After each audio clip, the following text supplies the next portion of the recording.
Hey everyone, it's Armor Gaming. Welcome back to my channel and welcome to a video discussion on Team Battlegrounds. So we just finished Team Battlegrounds and I really apologize I didn't do any videos of the defense phase and the attack phase. I kind of attacked last minute. I didn't even bother placing defense. I figured it was better to go after offense than defense. There was no point in putting monsters for me. So I got most of my points from offense. I think I got 1.9k coins. Points, and you needed 1.5 to qualify. If you didn't get 1.5 or 1,500 points, you didn't get any rewards, even if your team won. So fortunately, I got enough points to get the reward, which is really great because my team is a tier 1 team. And let me actually show you guys this first. Go to updates, go to Team Battlegrounds overview, scroll down. For some people, if you don't understand the way the rankings work, depending on what your team score is, you're in a different tier. So for example, and I hope I'm a tier 1 team, I hope I'm not just saying that. For example, let's scroll down right here. There's different kind of rewards. So see, there's tier 1, 2, 3, 4, 5, and then there's 1, 2, 3, 4, 5, 1, 2, 3, 4, 5. The reason there's these different tiers and these different like blue, what color is that? Like orange and green, these depict the different tiers and the different rewards at different points within that tier. And what I mean by that is, for example, if you're a tier 1 team, and you only accomplish the first milestone, there's 3 milestones. There's the like easy to get milestone, medium, and then hard. So I believe the easy milestone was like 25,000 points. Yeah, 25k, and then medium might have been 75k or 50k, and then hard was 100k. So if you're a tier 1 team and you only get 25k points, let's say you get 30k, you would only get 30 exclusive cells. If you get first place, and you would get, if you got second place, you would get 10 exclusive cells. But let's say you actually managed to reach the second milestone and you were a tier 1 team, you would get 60 exclusive cells and 1 gold relic chest. But if you're a tier 1 team and you get 100k points, you would get 120 exclusive cells and a diamond relic chest and 30 elementium. So it really pays to be a top tier team. And actually looking at it now, my team isn't a tier 1 team, my main team anyways. We're actually a tier 2 team. So I guess our score is below 200k but above 150k. So anyhow, we're a tier 2 team. We got 100k. We reached the 3rd milestone in points, I mean. So we got 80 exclusive cells for Talonay. We all got a diamond relic chest if we qualified, and the team got 20 elementium once again if you qualified. That whole thing about qualifying is pretty interesting. I like it, although I also saw some downsides because there was probably like 10 or 12 of my teammates that didn't reach that 1.5k coins. They didn't qualify, which is really unfortunate because they missed out on the diamond relic chest, the elementium, and the 80 exclusive cells. And it really sucks for one player in particular that was 50 points away from qualifying. So, oh man, I don't know if I wish it was less. At the same time, the good thing about having that minimum requirement is that it forces your team to cooperate and it forces your team to actually put in the effort to put monsters on defense, to do offense. So I don't know, I'm curious to hear what you guys think about that. But yeah, so my team was a tier 2 team, and later I'll open up the diamond relic chest and see what I got. So I have 80 Talonite cells, and I don't know if I got some from the last, I think I might, so I might actually be able to craft the monster now. Although I probably don't think I will, because at level 100 I probably can't even utilize her that much. But yeah, that's essentially how it works. So there's different tiers, and this tier is depending on your team score, and I'll show you guys how to check team score right now. But yeah, depending on the team score, there's different milestones, low, medium, and high. So that's kind of how it works. And then from my understanding, the way this battleground was actually ranked, or the way your opponent was ranked, they were within 5 plus or minus 5 rankings of your team. So if you are the rank 5 team, for example in the game, you're probably going to be fighting a team anywhere from 1st to 10th place. That's at least my understanding of it, which I think is pretty cool. Scrolling down, is there anything I can discuss here? The phases, again, I didn't put anything on defense. I focus primarily on offense, and that's because in offense you get 100 points for each successful attack, while on defense you get 50 points for every monster you place. So if you place 3 monsters on defense, well then you get 150 points. And so if you use 3 monsters to attack a base that has 3 monsters on defense, they got 150 points, you only get 100 points, so they actually win by 50. However, one thing you can do to sort of counter that is that sometimes people will put like useless monsters on defense. I like to call them throwaway monsters. So let's say someone puts 3 level 50 monsters on defense, you could honestly probably beat that base with 1 monster. And by beating that base, you've only exhausted 1 monster and you got 100 points. They exhausted 3 monsters and they got 150 points. but they use 2 more monsters than you, so you're kind of still ahead. So don't worry about if you think that, oh, you get more points for defense and offense. That's not necessarily true. It depends how you use your attacks. And I really wish I would have got some recording of that, but it's okay. Let's see. This explains how to participate in the events really well. There's so many strategies. Some people think you should put the best monsters on the first 2 bases. Some people think you should put the best monsters at the very end. Some people think you should only use your best monsters on offense. Some people think you should put your best monsters on defense. Everyone has a different strategy. Who knows what the best strategy is? It's so fun to discuss and see what other people are thinking. Let's see what else. I don't think they changed anything as far as, yes, warning, at the end of the defense phase, the player's entire monster roster will be frozen. This means that even though you can still feed and rank up your monsters, equip, remove runes and relics, these changes are not implied inside the events. So basically the Team Battleground is like its own separate event. What stays in Battleground by the end of the defense phase, what happens in Battleground by the end of the defense phase stays in the Battleground. And what that means is you can literally, at the end of the defense phase, you can sell off all your monsters and you'll still have them for Team Battlegrounds. So anything any changes you make after the defense phase, they won't take effect. Let's say you level up a monster from level 100 to 105. In Battlegrounds, that monster will still be level 100. Let's say you buy all the VIP monsters during the attack phase. Sorry, you can't use them in Battlegrounds because whatever happens by the end of the defense phase, that's what happens. So whatever relics they have, they stay with those relics. Whatever runes they have, they stay with those runes. Awesome. And then let's see. Oh, by the way, if you attack with monsters, I don't know where it's at here. If you attack with a monster, that monster can't be used anymore. They get exhausted. If you want to use a monster again, you have to pay gems. You have to fork over gems. And the price is quite hefty. Maybe not the first time, I think it's 5 gems to recharge. But if you recharge and keep recharging, the price goes up and up and up and up. And I personally like that because it discourages gem spending. Anything that discourages gem spending is incredible in my book. The least amount of gems that can be spent, the better. Also, that whole locking thing, I really like. Because I think it really encourages you to think about what you want to do instead of putting your best on defense and using your best on offense. Like how Team Wars is, for example. In Team Wars, you can put your 3 absolute best monsters on defense, give them your best relics, your absolute best relics, and then for the attack phase, you can remove all the runes from your defense monsters, you can remove all of the relics, and those are frozen, and then you can put them on your offensive team, and then it's like, what the heck, you get the best defense and the best offense? That's not cool. And really, you can only do that if you can spend the gems to remove.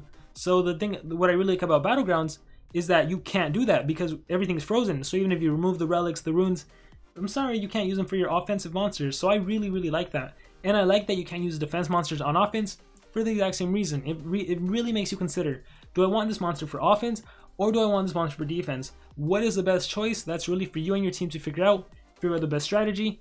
Should we attack, diversify our attacks? Should we go like follow one route? Is there a specific thing we're lacking in that we should defend? Shall we try to maybe put 10 monsters on the first base on the top and then all 60 on the bottom? And then they're going to go after the top because they think it's easier, but then the next 2 bases are hard. There's so much strategy involved with Battlegrounds and I love it. Oh man, I said a lot. Let's see, is there anything else I can talk about here? I don't think so. So yeah, I really wish I would have gotten more recordings of it, but it's fine. Next time I'll probably try to do a live stream of the Team Battlegrounds, and then I'll talk about my thought process in the defense phase. I'll talk about my attack process. Well, I guess that one's pretty straightforward. I'm just gonna attack bases. But yeah, I think even though I didn't really put monsters on defense on both accounts, honestly, and I hate to admit this, on my baby account for whatever reason, Team Battlegrounds wasn't showing up, and I just thought, oh, maybe my team isn't chosen to do the Battlegrounds.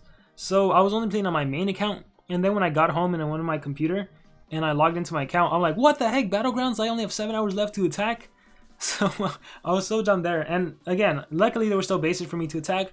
I ended up getting 2,000 points on my baby account. My baby account, I think, is a tier 3 team. Let me check. My baby account is a tier 3. We did reach the max. It was so odd. In my baby account, we needed to get 115,000 points to get the 3rd milestone. Whereas on my main account, it was only 100,000. Although I will say on my main account, the restrictions were tough. They were really tough. Like, we could only use ranked up monsters throughout the whole Battlegrounds. There was no Battleground where you could use unranked monsters. So that was very difficult. Whereas on my baby account, I believe the first 2 Battlegrounds, they had unranked monsters. So that was easy. Anyhow, that being said, I've been talking about the different tiers, right? So how do you know what tier your team is? Well, you look at the team score or the team ranking. The team score can be found by following these instructions essentially. You click on your Battle Zeppelin, look at that, we won a war. You click on your Battle Zeppelin, you click My Team, and you click on Team Rankings. Actually, it's right there too. On My Team, right under where it says Army Gaming Alliance, it says 163.2k. That is your team score. That's how you figure out what tier you're in. So cool, my team's also in 45th place, good job team. So our team score is 163, which means we are a tier 2 team. If we ever reach 200k, then we'll be a tier 1 team. If we ever drop below 150k, then we'll be a tier 3 team, and that's how rewards are determined. So right here, if you go by team score, you can see the players' different teams. Revolution has almost 300k. Let's scroll down. Mug has 166. So let's see, what is the last tier 2 team right here? This team right here, team number 74, what's their name? Chekniks, they are 150k. So this is the last tier 2 team. And from Atomic Legacy all the way to like 100k, I believe is tier 3 teams. So how many tier 1 teams are there? Let's scroll up. Tier 1 teams, there are only right here with the Magnificent. So there's only 14 tier 1 teams, and that's how you figure out what tier your team is in. So again, if we go here on Battlegrounds and we scroll down, different tiers. Tier 5 is anyone greater than 35k. Tier 4 is anyone greater than 70. Tier 3 is anyone greater than 100. Tier 2, that's my team, 150. And Tier 1 is 200. So if we take a look at my baby account, go to the Zeppelin, click on my team. My baby account, they have 126. So again, tier 3, if we just manage to hit 150, we'll be tier 2. And anyhow, with all that being said, let's see what the reward was. So of course, I got Talonay Cells as I mentioned earlier. So let me show you guys that. Go to Thunder, go to Legendary. Oh yeah, I have 130. So I can finally craft her if I want to. You have enough monster cells to start crafting your monster, go to the craft room. So that's Talonay. She's an exclusive monster from the team Battlegrounds. But if we also check here, my chests, as you can see, I have a lot of chests. 178 bronze. I have a diamond relic reward right there, but that's not the Battleground reward. The Battleground reward is right here. Battlegrounds diamond relic chest. And I believe this one gives you a chance to get the new ones. Contains a random diamond relic, chance to get one of the 3 new exclusive diamond relics. Whereas this one is just contains 1 diamond relic. So let's open up this Battleground diamond relics chest and see what I get. I don't even know what I want. I don't even know what's in here. Omniscient sword. I don't know too much about it, or do I? I think this is the one that everyone hates. That's like, this isn't worthy of being a diamond relic. And the reason that is because of the effect. After hitting, if target has nightmares, it deals 3,435 points of dark damage to damaged enemies and removes 25 points of stamina from damaged enemies. Not necessarily the best thing because you need to land nightmares. Yeah. So yeah, I do know about this. Definitely not one of the better diamond relics, which is totally fine. I'll take any diamond relic. Of course, I would have preferred something else. I will say that this could potentially be utilized in a very, very strange, bizarre way. If you know of any monster, and I'll actually show you an example.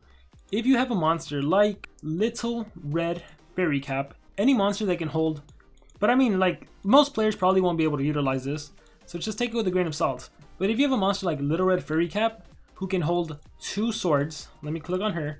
She can hold 2 sword relics, so imagine giving her 2 of these, 2 Omniscient sword.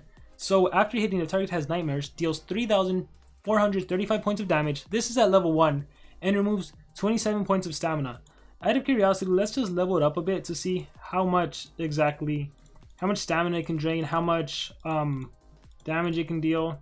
So I'm obviously not going to level it up, but I just want to see how far we can get it. So let's just do this. And sorry, this takes a while. I wish there was like a select all and then I can deselect. That would be fun. Or that would be easy. Let's see. Let's try to get it to 30. I think it's getting way too costly now. It's going way too slow. And I'm even doing my leveled up relics. Alright, level 27. Can you imagine if I accidentally click level up? I would cry. I would cry so hard. Let's select. Let's keep selecting. Okay, I just want to get it to level 30. And now you have an idea of how expensive it is to level up a diamond relic. Or any relic for that matter. So I am not going to make it to level 30, but that's fine. So if I was to level this up to level 29, it would deal 8,350 points of dark damage. And look at that, it removes 123 points of stamina. So this sword actually by itself, I don't even need 2 of them. It can drain that much. And it has 2 uses. It can be used twice. So that's awesome because nightmares last for what, 3 turns or 4 turns? So if you have a monster that can hold a sword and you manage to level up your relic, this can be used as a stamina drain relic. Now stamina drain isn't that powerful anymore considering that there are so many relics to recover stamina, but like the cool thing is, so again, it can drain 123 points of stamina and it deals damage. So with a monster like Little Red that is actually pretty fast, 34, 32, yeah, it's not the deny speed, but still pretty fast, and has a skill that's AoE Nightmares. Oh, I probably don't run it. I believe she does have AoE Nightmares. Grandma's Nightmares deals low dark damage, may give nightmares to all targets. Does she have another one? No. So if she does this skill, AoE Nightmares, all of the enemy monsters get nightmares, then the relic kicks in, drains 123 stamina, and it deals, what, 8,000 points of damage? So all of the enemy monsters have no stamina, they lost 8,000 damage, they have nightmares. That's kind of pretty cool. Again, I'm not saying the relic is amazing because you really have to go the extra mile to make it usable, but it could potentially be used, so it's not useless is what I want to say. But anyhow, I talked a lot. You guys got to see the Battlegrounds Diamond Relic chest opening. You heard me give my thoughts on the event, even though there was no real gameplay. So I hope you guys enjoyed it. I really hope you did. Let me know what you guys thought about this new Team Battlegrounds. Did you think it was better than the old Team Battlegrounds? Did you like it? What didn't you like? What did you like? Did you notice improvements? As far as the team you faced, was it kind of balanced? Was it not balanced? Is it a difficult event? Do you need more monsters? Is there too many slots to fill? Whatever thoughts you guys may have on the events, please let me know in the comments below, as I am so looking forward to hearing what you guys have to say about the Team Battleground events. Thank you very much, and I will see you all next time.